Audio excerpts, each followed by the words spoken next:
Notre dernier sondage semestriel sur l'indice de confiance commerciale relève que la confiance est en berne partout au pays. Toutes les composantes de l'indice sont en baisse, mais le déclin est plus prononcé en ce qui concerne la conjoncture économique nationale et les ventes sur le marché intérieur. Depuis 1999, Exportations et Développement Canada prend le pouls du marché 2 fois par an en s'enquérant de l'opinion des exportateurs sur l'économie, le commerce et les perspectives au cours de la période à venir. Nos données, qui recouvrent désormais un quart de siècle d'informations, offrent une vision des plus enrichissantes des risques et des occasions pour les exportateurs de tout secteur, par taille et aussi par région. Cette fois-ci, pour des résultats encore plus précis, nous avons élargi notre échantillon à plus de 1200 sondés et nous comptons à continuer à améliorer la représentativité de notre sondage. Alors, les résultats. Notre sondage indique une baisse de l'ICC à 65,7 points contre 68,6 à la mi-2023. Le Québec a le score le plus bas, mais à l'inverse, les entreprises ontariennes enregistrent l'indice le plus élevé. Les exportateurs de toute taille ont exprimé une perte de confiance, notamment les grandes entreprises, avec une baisse de 7,9 points d'indice, passant ainsi à 65. Les petites entreprises, quant à elles, ont vu leur indice chuter de 3,3 points, obtenant ainsi le score de 65,8. Enfin, la position des moyennes entreprises est restée à peu près la même, avec 66 points. Parmi les plus grandes préoccupations des exportateurs, le risque d'une récession mondiale grave est en tête de liste pour 61% des sondés. Arrive ensuite la crainte de problèmes d'approvisionnement étant donné les tensions grandissantes sur les routes maritimes.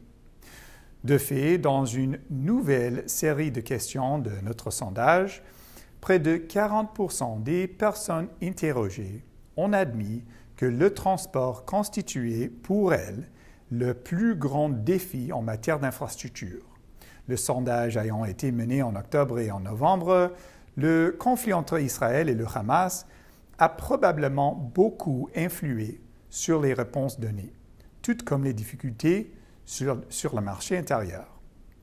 Plus de 60% des sondés s'attendent à une aggravation des conflits mondiaux dans les 6 prochains mois, ce qui explique en grande partie leurs prévisions économiques pessimistes.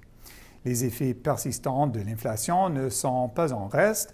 Dans leur analyse, l'augmentation des coûts et des taux d'intérêt rogne les marges et limite les flux de trésorerie. L'inflation a été citée par 72% des sondés comme un problème majeur. Les 3/4 de notre échantillon s'attendent à plus de 6 mois de forte inflation. Rien d'étonnant donc à ce que l'augmentation des dépenses et la conjoncture économique mondiale soient les principales préoccupations des entreprises. L'augmentation des coûts d'emprunt a encore une incidence négative sur près de 70% des sondés. D'ailleurs, environ 40% d'entre eux prévoient un durcissement des conditions de financement dans les 6 prochains mois. Nouveauté de notre sondage, nous avons ajouté des questions concernant, entre autres, le financement du commerce extérieur. Nous avons ainsi appris qu'un tiers des entreprises sondées avaient fait une demande de financement. Moins de la moitié d'entre elles ont obtenu une approbation complète et plus de 20% se sont vus purement et simplement refuser l'aide demandée, ce qui est révélateur de besoins et d'écarts grandissants sur le marché. Fait intéressant, de nombreux sondés nous ont indiqué qu'ils avaient demandé moins de financement du commerce extérieur que nécessaire. C'était le cas de 22% de ceux qui ont bénéficié de prêts.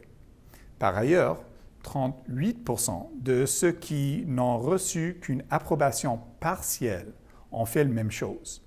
Et pour finir, 55% de ceux qui ont essuyé des refus ont aussi fait cet aveu, soit un pourcentage énorme.